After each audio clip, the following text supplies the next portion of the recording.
Bakit hindi nakikialam yung tatay, gano'n-gano'n. Kasi allegedly ang balita ko talaga noon pa na itong si Biran ay hindi po tutunay na magulang tatay ni Biancy.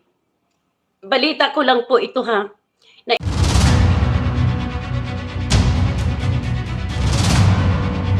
Wait. Dito, ang binanggit ni Kuya Bal ay ang mga batalero, si Biancy at si Hansel. Bakit nga ba? Ito sabihin ko lang, bakit nga ba perming si Nanay Hansel at Biancy? Kasi lahat tayo dito nagtataka, di ba, na bakit hindi nakikialam yung tatay, ganon-ganon. Kasi allegedly, ang balita ko talaga noon pa na itong si Biran ay hindi po tutunay na magulang tatay ni Biancy. Balita ko lang po ito ha, na ito ay parang stepfather ni Biancy, si Biran. Okay, si Biran. Okay, so tuloy tayo. Para sa alam nyo po, ang pagkakaalam ko, nabalitaan ko na ang tatay Biran, asawa ni Hansel, ay hindi yan ang tunay na ama ni Biancy. Kasi tingnan natin ha, kung totoong ama yan ni Biancy, sa lahat ng pangyayari ngayon sa buhay ni Biancy, i-enter yan eh, papasok yan yung tatay magsasalita, di ba? Patungkol kay Biancy. Pero medyo hindi eh, no? Parang hinayaan lang niya dito si Hansel na kung saan maglalakwat sa saang mga live, di ba? So ito po ang mga katotohanan dito ng pinaalis si Dr. Love. Sumama si Biancy at Hansel. Pinili ni Biancy si Dr. Love kaysa kay Kalinga Prab at Kuya Bal. Okay guys, sana muli mapagpalang umaga, tanghali, gabi po sa inyo lahat. Sana po ang lahat ay nasa mabuting kalagayan at ligtas po sa anumang kapahamakan. Saan man po kayo dako ng mundo naroroon. Ako po muli ang inyong lingkod, Maestro 21 TV. At sa unahan po ng video po natin ngayong araw na ito mga kalingap, nakita po naman po ninyo ang isang maikling video clip po na ating pong kinuha po kay Miss Marilyn Chang doon po sa naging live po ni Miss Marilyn Chang. Alam ko mga kalingap na itong bagay na ito, maaring itong bagay na ito or itong usapin na ito ay maaaring sensitibo, okay? Maaring sensitibo po ito sa pamilya po at sa mga ilan po maaring hindi natin po alam kung ito man po ay totoo at ito po ay balita lamang po, wala tayong pinangahawakan, kaya lamang po natin po itinatapik o pinag-uusapan dito ngayon ay yun po yung mga nakikita po natin na mga komento ng mga netizen, mga komento po ng mga nagla-live na hindi natin alam kung ito ba ay inilalabas itong kwento na ito upang sirain itong dalaga po ng itong dalaga na ito, itong ex-angel na ito, mga kalinga. Okay, so yan po.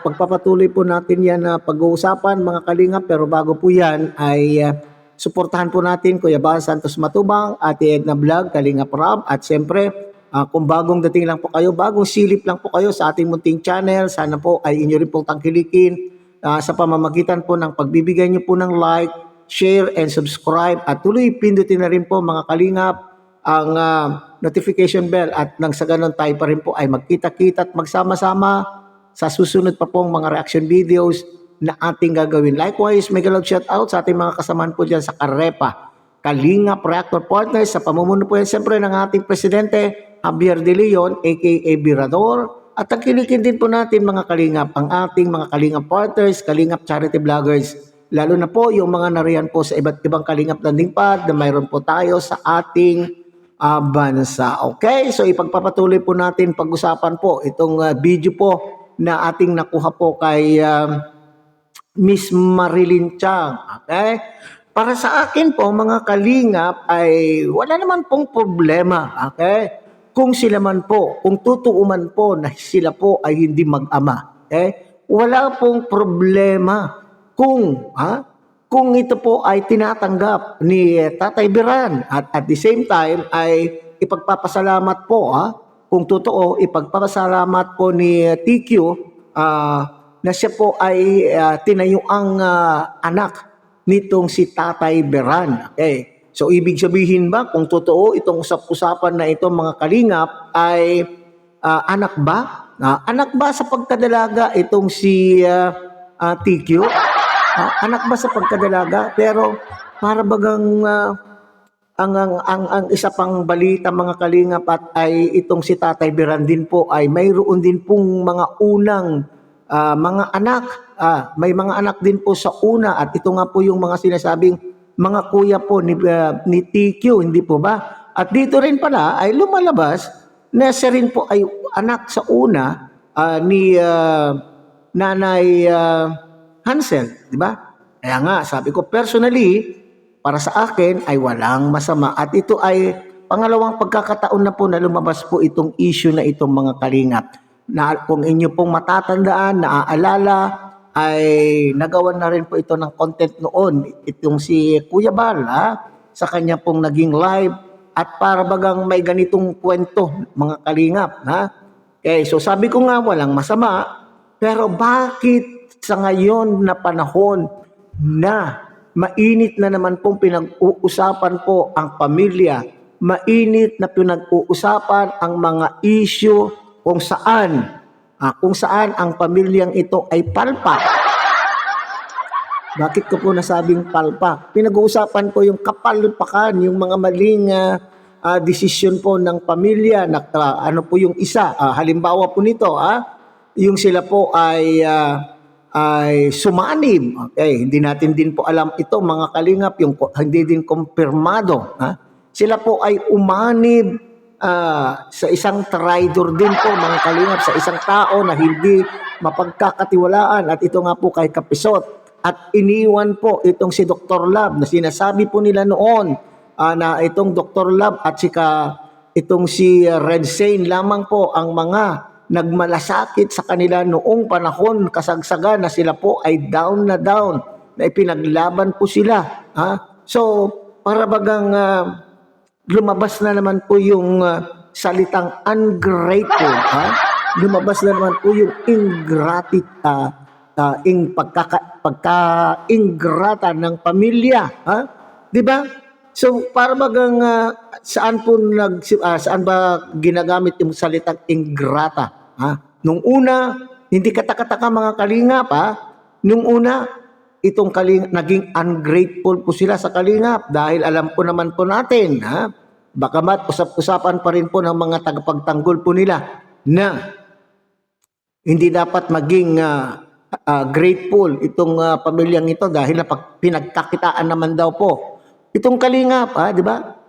It's a given fact mga kalingap. Balik ta rin po man ninyo ang sitwasyon. Nandun pa rin ang kalingap, ang siyang nakatulong po sa inyo. At the same time, itong iniwan po ninyo, kung totoo man po itong iniwan po ninyong scouter po ninyo, naging instrumento rin po para kayo ay makilala. Pero ano po ang nangyari?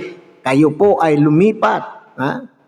Base po doon sa mga nakikita po natin na ultimong mga nagtatanggol po sa inyo noon ay nadidismaya na rin po dahil po doon sa paglipat po ninyo na para bagang sinasabing na ulit yung pangwawakwak sa inyo. Nawakwak na po kayo ni Scouter. Ito naman po susunod ay nawakwak naman po kayo nitong itong Kapisot kay Scouter. So, naback to you kayo. Naback to you po itong si Scouter. So, maligalig po talaga mga kalingap itong pamilyang ito.